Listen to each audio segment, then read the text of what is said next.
Hmm. Okay. Swirly thing of death as we get this booting up. Okay.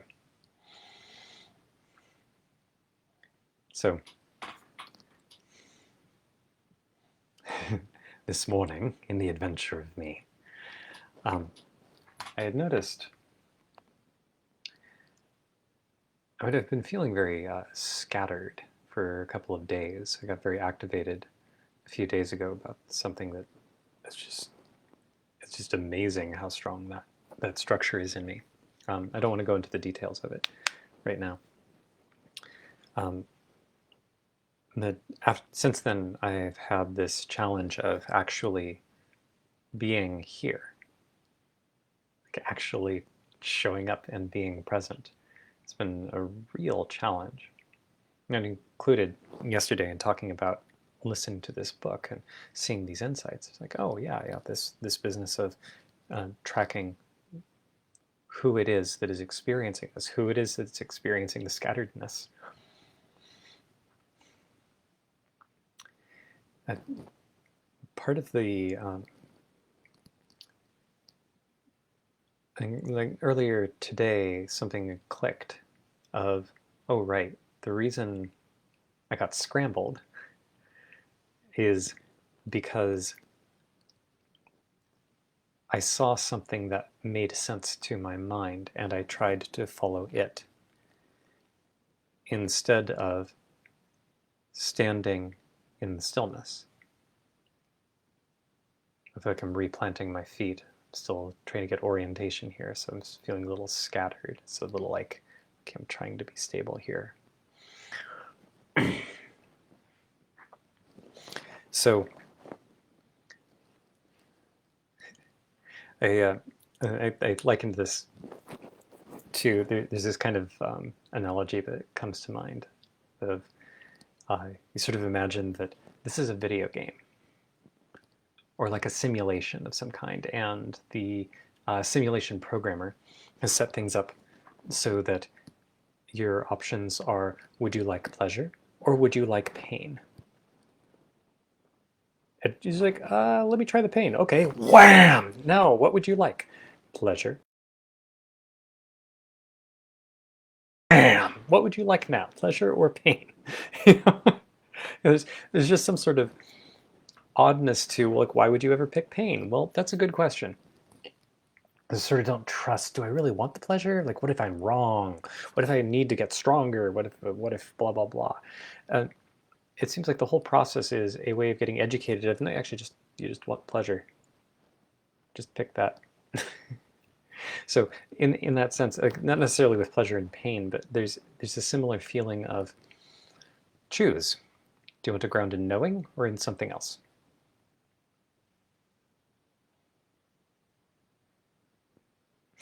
Ah, something else. Okay, let's go through this adventure. Wham! All right, now choose again. What do you want to ground in knowing or something else? Um, so there's, yeah, I notice I still carry a lot of the artifacts of the mental emotional scatter with me. Wanted to be sure to show up with this at some point today. Left to my own devices, I would just take some time to breathe, a little bit more time. I spent a couple of hours just to re-ground. And part of the, I guess maybe some of the vulnerability actually makes important sense here. A couple of days ago, I had um, bumped into a piece of feedback that um, I found very disorienting, uh, because I could see that the feedback itself was making claims about my internal experience that were false. And I don't want to go into too much of the detail there because I don't want to make this about the other person. Um, but it really strongly activated a very particular sort of frustration in me, which is, well, I want to learn from this person, and I expect that they see things that I don't. But I'm not willing to gaslight myself. I don't think this person wants me to gaslight myself. I don't think they're trying to do that. But the net effect that I see of this structure is that issue. And when trying to provide feedback of, this is what I see about the interaction dynamic, can you adjust the communication? The answer, saying, but can we have this communication loop? When the answer is no, no communication. That is not how this will work. There's this, there's a particular kind of unreasonableness and a fury that shows up in me, which gives this strong sense of, like it pulls me right back to some experiences I had even when I was 5. This has happened in bits and pieces throughout my life, but I remember when I was 5, I would go, when I was going to kindergarten, it's like my one exposure to public school. This is actually part of why I got pulled into homeschooling. As a kid, I would end up getting, as a kindergartner, I was getting sent to the principal's office at least once a week. And they would call in my parents, and my parents would come and discuss things with me. And the issue basically was that the adults would put forward an argument that had the structure of, I am the adult and you're the child, and that makes me right. And I knew that was false. I was not willing to pretend that it was true. And I was not willing to acknowledge their power over me. And it was just not, like, the only reaction I had available to me was to flip my shit. I would get really upset. Sometimes I would tell the adult off. Most of the time I was too scared of what the adult might do. But there was just this panic, freak out, fury, screaming, that's not fair, that doesn't make sense, that's wrong. And so I would go to the principal's office for behavioral problems.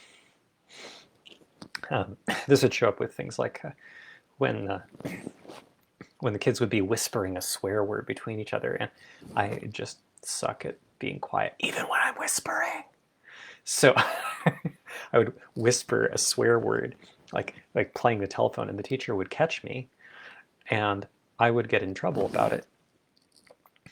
And I would like trying not to be in trouble about this thing, but I was just passing it along. Like, and at the time, I wasn't thinking this through very carefully, but looking back as a kid, at that child, the child version of me, what part of what was going on was this joy of and meaningfulness of, and the excitement of being involved in something with the other kids. But getting called out like that sort of yanked me out of the social fabric, and I didn't know what to do with that. So in trying to say, but I was just passing the swear word along, and the adult's reaction was, I don't care, I heard you. So you're the one that gets in trouble. And me saying, that doesn't make any sense. Oh, and getting a response, oh, now you're talking back to me.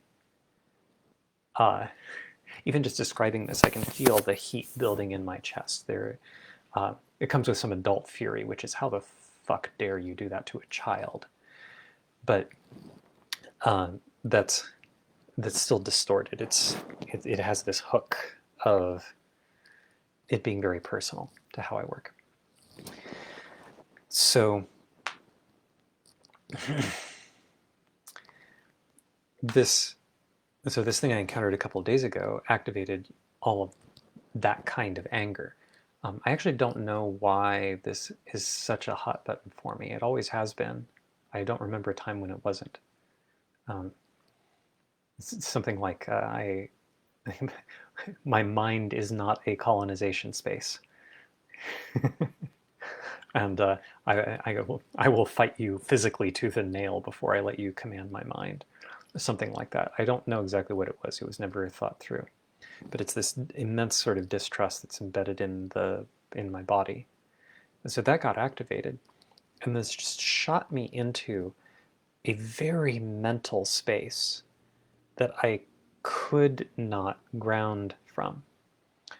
I could not find the pathway for feeling through it. So that had been going on. That was a peak about 2 days ago, I think it was. And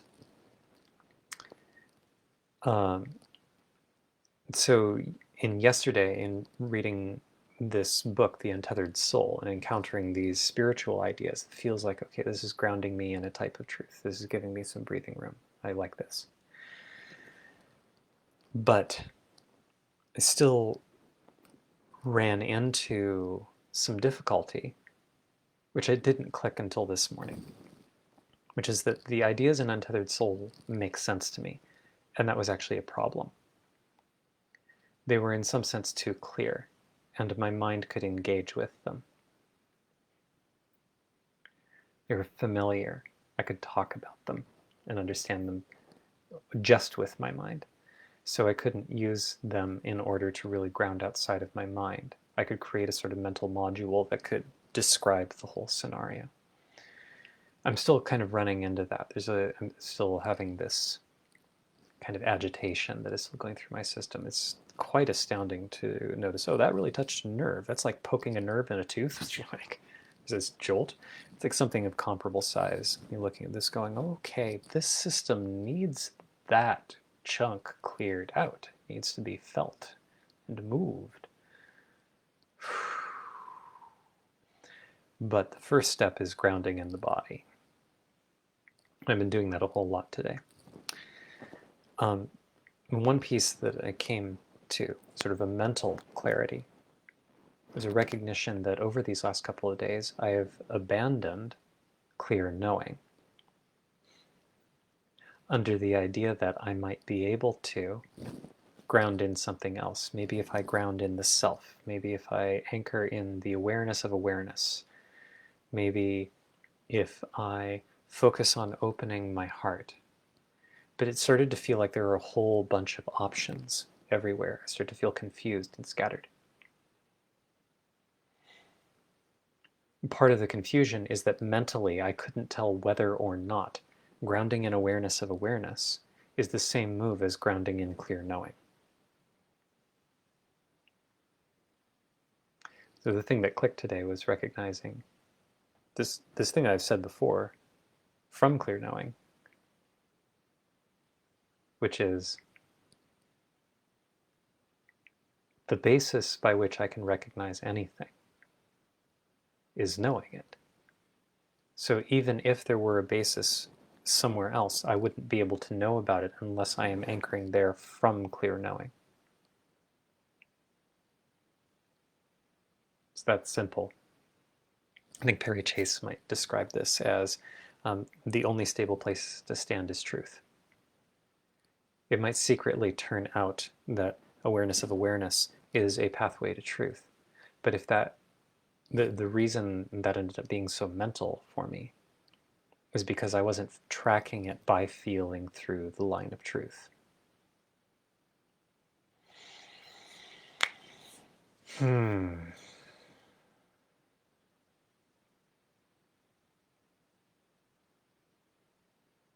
I'm feeling into right now, I'm very aware of the way that I am showing up scattered. I'm showing up ungrounded, and I'm feeling some of the flickers of embarrassment that come with that. So there's a desire here for me to take this as, this for me is an instance of, in this case, showing up to do these videos because that's the process I follow, rather than because I'm coming predominantly from the stillness.